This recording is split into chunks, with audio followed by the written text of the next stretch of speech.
వర్ధంతి సందర్భంగా CPM party ఈరోజు వారికి నివాళులు అర్పించడం జరిగింది.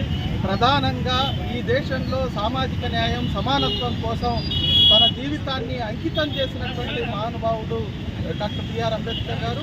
ఈ దేశంలో ఉన్నటువంటి వివక్షత, అంటరానితనం, అణిచివేతలకు వ్యతిరేకంగా రాజ్యాంగాన్ని రచించి ఈ దేశంలో అందరికీ సమాన అవకాశాలు దక్కాలని, సమానత్వంగా చూడాలని, అంటరానితనం, వివక్షత విడనాడాలని తన జీవితాంతం కృషి చేసినటువంటి వ్యక్తి. కానీ నేటి పాలకులు కేంద్రంలో ఉన్నటువంటి బీజేపీ మనువాద సిద్ధాంతం ప్రకారం ఈరోజు మనువాదాన్ని ఆచరిస్తూ ఈ దేశంలో అణిచివేతలు, అంటరానితనం, కుల వివక్షత కొనసాగటం కోసం ఈరోజు ప్రయత్నం చేస్తున్నటువంటి పరిస్థితి ఉన్నది.